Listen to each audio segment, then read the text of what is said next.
sabi ng Banal na Kasulatan? Sapagkat darating ang panahon na hindi nila titiisin ang magaling na aral.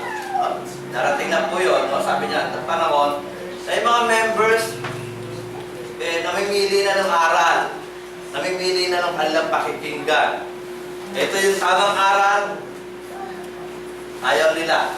Ito yung maling aral, mas gusto nilang pakinggan. Sabi nila, sapagkat darating ang panahon na hindi natitiisin ang magaling na aral, kundi magkakaroon nila ng katinang tenga, ito po, ay magsisipagbuntun sila sa kanilang sarili ng mga gurong ayon sa kanilang sariling masamang pita at ihiwalay sa katotohanan ang kanilang mga tenga at mga ibabaling sa sa katha.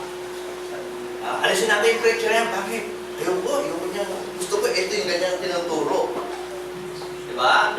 Ayan, lagi tinuturo niya. Ayan, ayoko niyan. Palit tayo. Maghanap tayo ng ibang preacher. Yung preacher na gusto natin, yung pag nagsalita, hindi tayo tatamaan doon sa kanyang pinangangaral. No? Pagkit na lang doon sa aral. Nasasaktan ako eh. No? Kaya ang gagawin, aalisin yung preacher, o kaya kung di aalisin, pagkasabihan, na huwag silang magsipagturo ng gano'n. Natatandaan niyo sila po sa Pablo, Pedro, di ba? Nung sila'y pinapersecute, sabi, huwag kayo magturo ng ganyan. Ang sabi ni Pedro, ano ba unahin namin? Ang Diyos ang tao. Yun po yung sa amin. Bilang preacher, kung pe-pressurein kami na huwag ituro ito at ituro ito, ang magiging katanungan namin sa aming mga sarili, ano ang uunahin namin? Ang gustuhan ng tao o ang gustuhan ng Diyos? Naka natin yan? Kaya nga, may mga babala. Isa sa mga nagiging dahilan kung bakit umaalis na sa tunay na pananampalataya ang isang church. Local church, sa ibang lugar.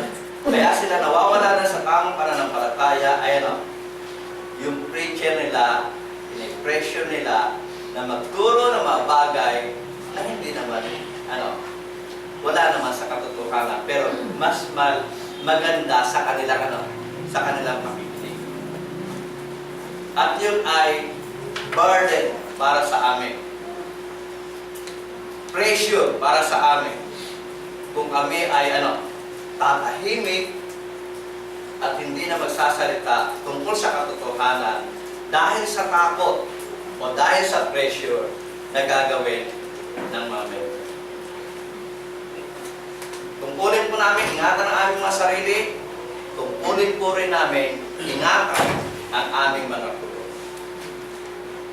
Okay. Kaya ako minsan pag nangangaral kami, may nasasaktan.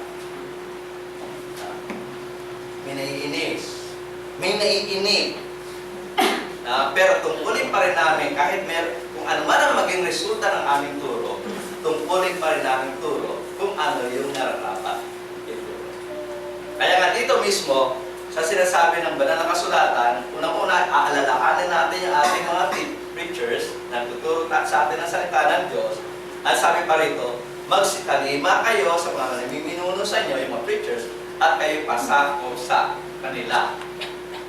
Minsan na nangyayari sa Church of Christ, pasensya na po, imbis na siya ang may sakop doon sa mga members, yung mga members ang nagro-roll over sa kanya. Minsan nga hindi yung mga members kung sino pa yung visitor. Kung sino pa yung visitor. Na-experience ko po ito, yung kung hindi po tayo against mga Americans, pero yung mga Amerikano po nagsusuporta dun sa preacher, kung minsan sasabihin, ito ang ituro mo, ito ang huwag mo ituro. Kaya kung minsan tatakot yung preacher, ituro yung, alam niya ito yung tama, pero hindi ito pinatuturo ni bossing na nagbibigay sa kanya ng support. Kaya nagkakaroon ng problema. Minsan, sasabihin pa ni bossing, yung nagsusupport sa kanya, ay, sabihin mo sa mga member, yung isang preacher na yan, huwag pupuntahan. Na kahit yung preacher na yun, ay, tuturo ng tama. So, sa iyong sarili. Bilang preacher, hindi mo ngayong alam ang gagawin mo. Ha? Susundin ko ba siya dahil kung hindi ko siya susundin, mawala yung support ko? O susundin ko ang Diyos?